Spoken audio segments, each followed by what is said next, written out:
Bonjour à tous, bienvenue dans cette troisième conférence d'hépatogastroentérologie, cette troisième et dernière pour le cycle d'hépato de Détroit.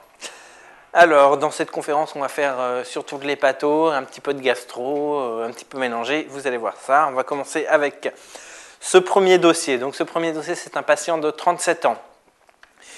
Pas d'antécédents et il consulte son médecin traitant pour une asthénie traînante. Son médecin traitant lui fait un bilan un petit peu général de routine et qui retrouve des anomalies du bilan hépatique. Il vous est donc adressé en consultation des pathologies avec les anomalies suivantes. Des transaminases un petit peu élevées, entre 1,3 et 2 fois la normale, et une petite cholestase anictérique, bilirubine normale, et des phosphatases alcalines et gamma-GT à environ 1,5 fois la normale. Le patient est né et a grandi en Bretagne, un Pérouse-Guirec, un élément qui doit vous faire penser à quelque chose. On va voir quoi après. Il vit une existence plutôt saine, apparemment il ne boit pas trop d'alcool, il ne fume pas. Qu'est-ce qu'on recherche particulièrement à l'interrogatoire? Ça rejoint un petit peu les dossiers qu'on avait fait lors de la première conférence, c'est-à-dire on recherche les principales causes de perturbation du bilan hépatique à l'interrogatoire. Est-ce que le patient a des prises de médicaments particuliers? Il faut interroger sur toutes les prises de médicaments. J'ai cité le paracétamol parce que c'est l'exemple le plus typique de médicaments hépatotoxiques. Maintenant, une prise de paracétamol occasionnelle ne donne pas ce type d'anomalie. Notion de comptage viral, bien sûr, ça c'est essentiel. Est-ce qu'il y a des arguments pour une contamination par l'hépatite C, hépatite B? Est-ce qu'il y a des arguments pour une éventuelle hépatite A qui donnerait plutôt quelque chose d'un peu plus aigu?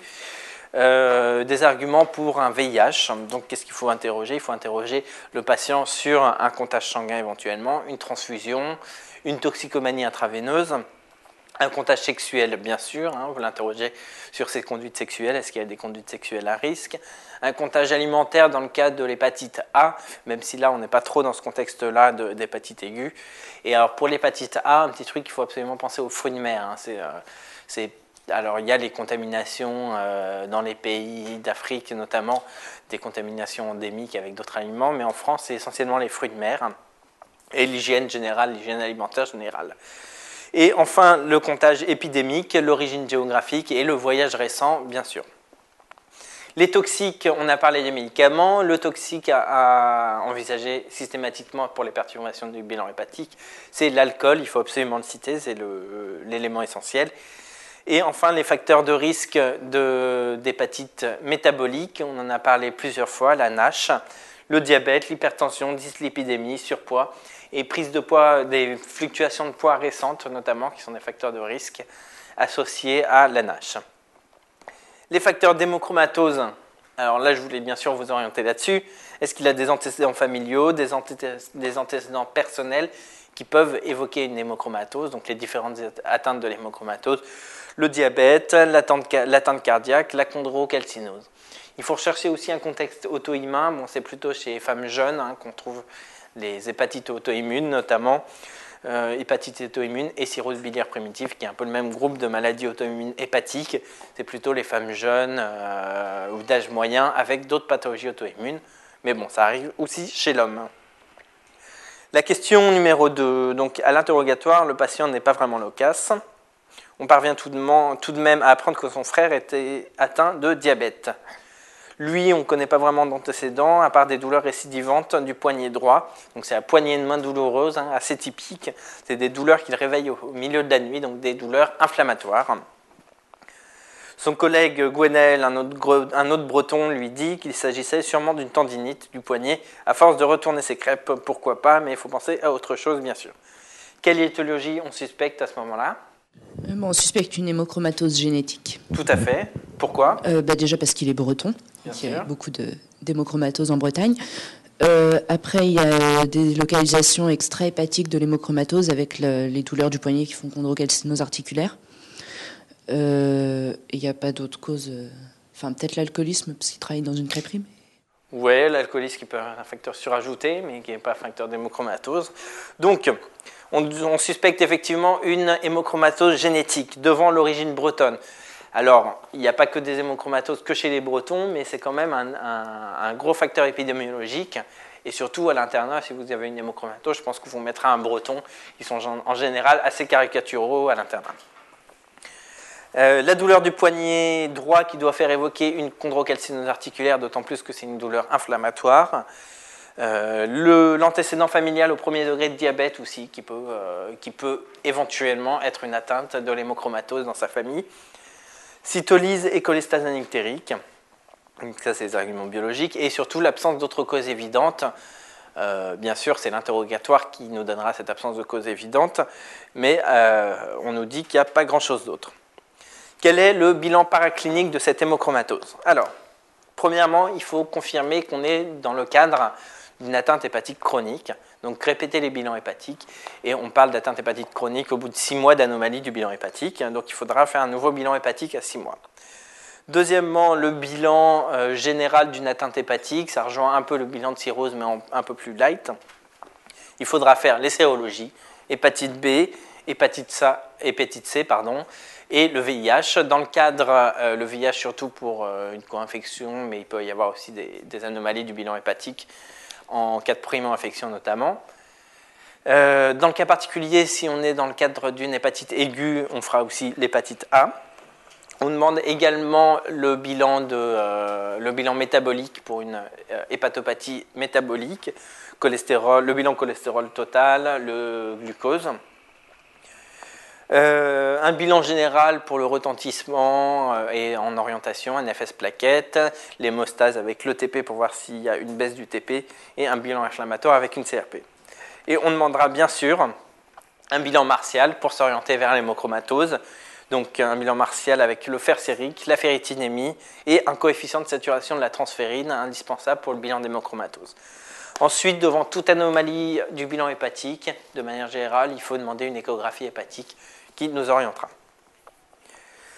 Parmi le bilan qu'on vient de citer, quelles anomalies on pourrait retrouver dans l'hypothèse d'une hémochromatose génétique et comment on va confirmer ce diagnostic d'hémochromatose génétique?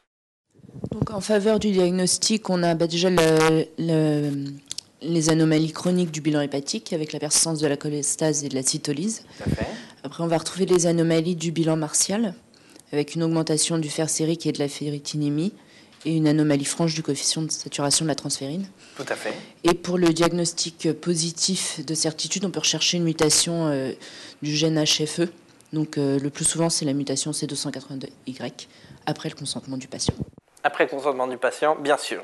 Donc on peut retrouver, tu as tout dit je crois, les anomalies persistantes du bilan hépatique, les anomalies du bilan martial, augmentation du fer sérique, augmentation de la ferritine, et surtout l'augmentation du coefficient de saturation de la transférine, surtout à but, on va voir de classification de la maladie, on va le voir après. Et le diagnostic est confirmé par la recherche génétique de la mutation du gène HFE, qui est le gène le plus souvent mis en cause dans l'hémochromatose génétique. Et les principales mutations, c'est ce C282Y surtout, et la deuxième principale que je vous recommande de connaître, c'est la mutation H63D, qui donne à peu près le même phénotype. Il peut y avoir des mutations hétérozygotes composites. Le consentement écrit du patient, c'est coté et c'est 0 à la question si vous l'oubliez, bien sûr. Tout test génétique doit faire l'objet d'un consentement écrit du patient. La question suivante, le diagnostic est confirmé. Comment est-ce qu'on peut évaluer l'atteinte hépatique chez ce patient? Donc on veut évaluer la surcharge en fer. Donc on peut faire l'IRM hépatique qui nous donne une idée et surtout la ponction biopsie hépatique avec l'analyse histologique. Est-ce que tu as une idée des indications formelles de la PBH dans cette maladie? Oui, s'il y a des signes de cirrhose, donc avec l'insuffisance hépatocellulaire ou l'hypertension portale. D'accord. S'il y a une ferritinémie qui est très très élevée, supérieure à 1000. Tout à fait. Une cytolyse très importante et des cofacteurs hépatotoxiques. Exactement. Donc je répète ce que tu viens de dire, mais c'est très bien. Il faut évaluer absolument, pour l'atteinte hépatique en tout cas, la surcharge en fer du foie. Il y a deux moyens d'évaluer ça, c'est l'IRM du foie, l'IRM hépatique, et c'est la biopsie hépatique. Dans quel cas il faut absolument faire une biopsie hépatique et ne pas se contenter de l'IRM? C'est dans les cas suivants. Une cytolyse importante, parce qu'on peut avoir une hépatite aiguë qui vient se surajouter ou une activité très importante de la maladie. Il faut rechercher dans ce cas-là d'autres causes sur la biopsie. Des signes clinico-biologiques d'insuffisance hépatocellulaire ou d'hypertension portale afin de rechercher une cirrhose, puisque l'IRM évalue la surcharge en fer mais n'apporte pas de preuve diagnostique de cirrhose. Une ferritinémie supérieure à 1000 microgrammes. Pourquoi? Parce qu'une ferritinémie très élevée est également un facteur de risque de cirrhose dans cette maladie. Et enfin, la présence de cofacteurs d'hépatotoxicité. Pourquoi? Notamment l'alcool. Alors on sait que les Bretons aiment bien boire, donc ça arrive assez fréquemment. Pourquoi? Parce que le patient peut avoir une hémochromatose comme cofacteur, et du coup une hémochromatose peu active, mais quand même une cirrhose. Donc il faut savoir faire la biopsie dans ce cas-là. Quelles sont les autres atteintes de l'hémochromatose? Est-ce que tu connais les autres atteintes de l'hémochromatose, les principales?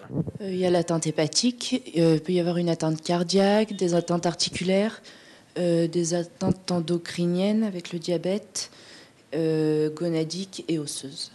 Ok, donc l'atteinte pancréatique, on va la rechercher par un dosage de la glycémie à jeun. L'atteinte hépatique, bon, on va en parler, on en a parlé à la question précédente, PBH, au minimum bilan hépatique, et ensuite soit l'IRM, soit la PBH. L'atteinte cardiaque, il faut faire une échocardiographie pour rechercher je crois que c'est une cardiomyopathie hypertrophique dans ce cas-là. L'atteinte gonadique, on fera un dosage de la testostérone chez l'homme. Et l'atteinte osseuse, par une densitométrie en présence de cofacteurs d'ostéoporose. Ça, c'est le bilan minimal de la chondrocalcinose. Ici, il a des signes de l'hémochromatose. Ici, il a des signes de chondrocalcinose. Donc, il faudra faire un bilan complet de chondrocalcinose. C'est un bilan radiologique avec la radio des poignets, radio bilatérale des poignets. Éventuellement, une ponction articulaire s'il y a un épanchement important, à la recherche de microcristaux pour faire le diagnostic positif de la chondrocalcinose. Et dans le bilan de la chondrocalcinose, on fait également radio bilatérale des genoux et radio de la symphyse pubienne. C'est les 3 atteintes les plus fréquentes de chondrocalcinose. On réalise ces examens et le patient est classé stade 3 de sévérité de cette hémochromatose. Quels sont les éléments qui permettent d'effectuer le classement de l'hémochromatose? Donc, il y a eu une conférence de consensus relativement récente dans les années 2000 sur l'hémochromatose qui est très claire. Il y a un petit tableau qui résume tout. Je vous conseille d'aller voir ce tableau qui fait office de cours, c'est largement suffisant. Et donc les critères pour évaluer la sévérité, c'est premièrement le coefficient de saturation de la transférine avec une limite à 45%. Deuxièmement, l'hyperferritinémie avec une ferritine supérieure à 300 microgrammes par litre dans le sang. Et troisièmement, la phase d'expression clinique, le tableau clinique. Il y a 2 catégories. Il y a la phase avec altération de la qualité de vie. Donc on peut citer en vrac l'asthénie, l'impuissance, les signes ostéo-articulaires comme il a lui, le diabète, un diabète modéré, une hépatopathie débutante, éventuellement des troubles du rythme cardiaque mais qui ne menacent pas le pronostic vital, et la mélanodermie. Et la catégorie suivante, c'est les atteintes cliniques qui menacent le pronostic vital. Donc je vous cite la cirrhose qui peut éventuellement se compliquer d'un CHC, le diabète qui requiert de l'insuline, donc un diabète important, et l'insuffisance cardiaque importante. Je vous dis rapidement comment est-ce qu'on classe donc, ces atteintes en fonction de ça. Le stade 0, c'est un patient qui a un coefficient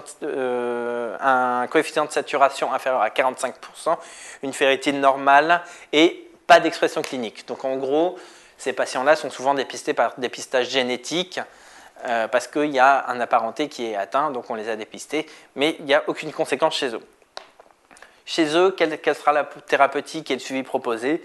Aucun traitement et une surveillance annuelle. Ils ne sont pas considérés comme malades de l'hémochromatose.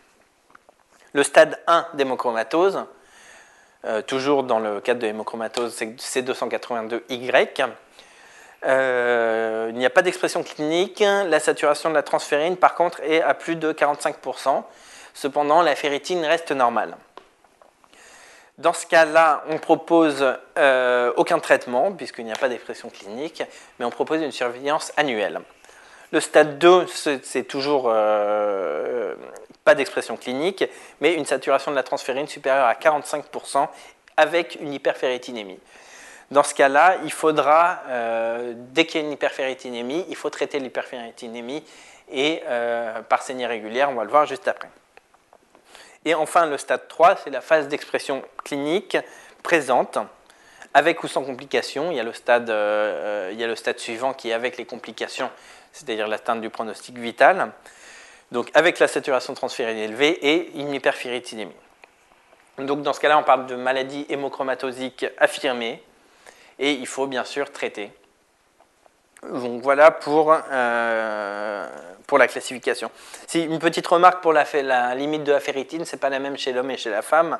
Chez la femme, c'est moins de 200 microgrammes par litre. Chez l'homme, c'est 300 microgrammes, comme je viens de vous le parler, puisqu'on est chez un homme.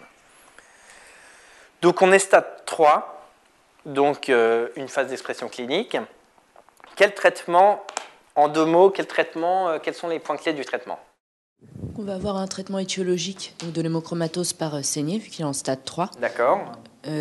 Ensuite, on va prévenir la cirrhose. D'accord. Donc, déjà, il y a le traitement étiologique, puis il y a aussi l'arrêt de tous les facteurs hépatotoxiques. Tout à fait. Avec un arrêt total et définitif de l'alcool, une vaccination contre l'hépatite B, éventuellement contre l'hépatite A, et la suppression, la réévaluation des médicaments hépatotoxiques. Très bien.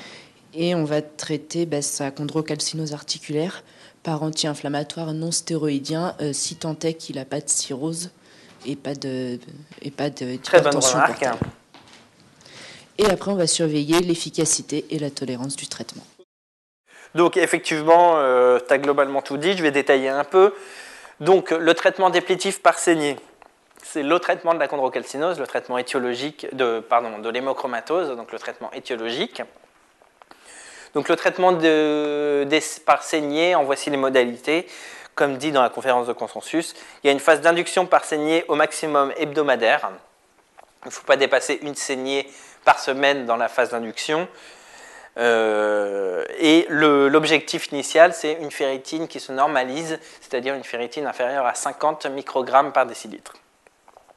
Ensuite, après cette phase-là, on fait une phase d'entretien avec des saignées en fonction de la ferritine. On surveille la ferritine avec toujours cet objectif d'une ferritine qui reste inférieure à 50 microgrammes par litre. La surveillance de ces saignées, la surveillance elle est d'abord clinique, c'est-à-dire la tension artérielle, il ne faut pas trop dépléter le patient, et puis la surveillance de l'hémoglobine et des signes d'anémie clinique, sachant qu'il ne faudra pas diminuer l'hémoglobine en dessous de 8, ça sera une contre-indication formelle, et en dessous de 11 en général, on suspend les saignées si l'hémoglobine est en dessous de 11. Le traitement de l'atteinte hépatique ensuite. Le traitement de l'atteinte hépatique, il faut supprimer tous les facteurs hépatotoxiques. Donc l'arrêt de l'alcool, c'est toujours le même 0 à la question. Il ne faut pas oublier de citer l'arrêt de l'alcool chez tout patient ayant une maladie hépatique. Éviter tous les médicaments hépatotoxiques, on en a déjà parlé, je ne vais pas trop détailler là. Et la vaccination systématique contre l'hépatite B si le patient n'a pas eu d'hépatite B jusqu'ici. Ici, donc, il fallait également surveiller l'hépatopathie chronique, puisqu'il l'avait, avec un bilan hépatique régulier, quantification de la surcharge férique en cas d'aggravation manifeste, et il faut aussi réaliser une échographie hépatique et une alpha-fétoprotéine, même si le patient n'a pas de cirrhose, parce qu'on peut parfois soit louper des cirrhoses, soit avoir des CHC sur foie non cirrhotique dans l'hémochromatose, c'est un peu plus fréquent qu'ailleurs, du fait de la surcharge en fer et de l'inflammation chronique. Donc les modalités de cette surveillance, notamment le rythme de surveillance n'est pas bien précisé. S'il a une cirrhose, c'est tous les 4 à 6 mois, sinon ce n'est pas bien précisé, mais il faut citer l'écho et l'alpha-féto. Ensuite, ici, il avait aussi une atteinte articulaire qu'il fallait traiter. Donc le traitement antalgique des poussées douloureuses. C'est toujours un problème de traiter ces patients-là quand ils ont une cirrhose, parce que les anti-inflammatoires, c'est ce qui est efficace chez eux, mais il faut vraiment éviter de leur donner, on l'a déjà dit, à cause de l'atteinte rénale, du risque de syndrome hépatorénal. On peut proposer éventuellement la colchicine, qui n'est pas très efficace, ou les antalgiques usuels, un peu de paracétamol sans trop en abuser, ou d'autres antalgiques. En tout cas, pas d'anti-inflammatoire non stéroïdien s'il a une cirrhose. Par contre, si le patient n'a pas de cirrhose, c'est l'anti-inflammatoire non stéroïdien qui est le plus efficace.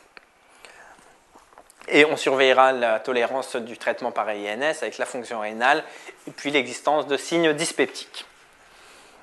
La question suivante, donc un petit peu de génétique. Avec, dans la salle d'attente, le patient est venu avec son frère cadet et son fils de 19 ans. Son fils de 19 ans vous demande quel est le risque d'avoir cette maladie.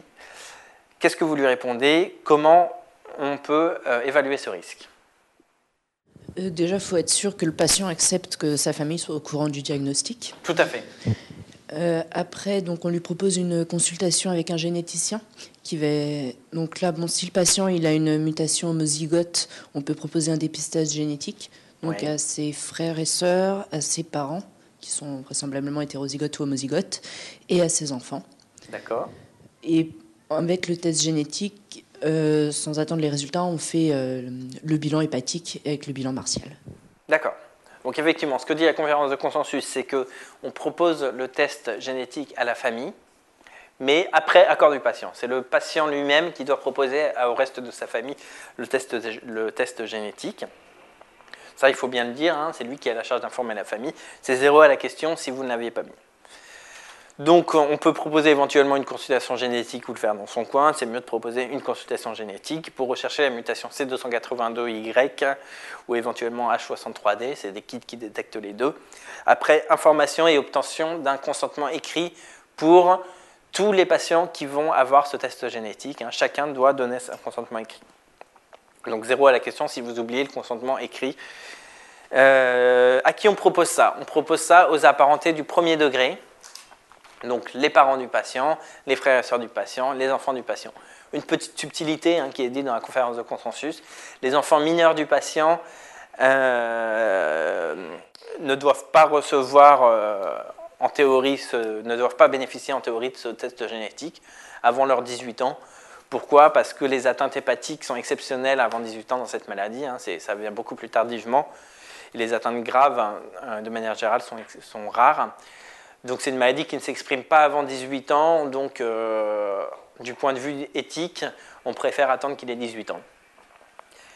Une autre petite subtilité, il n'y a pas que les apparentés au premier degré, il y a aussi la femme du patient à qui il faut proposer. Pourquoi? Pour évaluer le risque des enfants d'avoir cette maladie, puisque c'est quand même une mutation qui est relativement fréquente dans la population générale. On va le voir tout de suite. Ce test génétique doit être systématiquement accompagné d'un dosage, d'un bilan martial avec au moins un coefficient de saturation de la transférine et de la ferritine. Enfin, la dernière question sur cette hémochromatose. Les deux parents sont hétérozygotes, les deux parents du patient. Pour la mutation la plus fréquente, sous-entendu, c'est C282Y. La mère du fils du patient est décédée dans un accident de voiture. On n'a aucune information sur cette famille. Quel est le risque théorique pour les deux personnes présentes dans la salle d'attente? Donc les deux personnes, c'est le frère et c'est le fils du patient.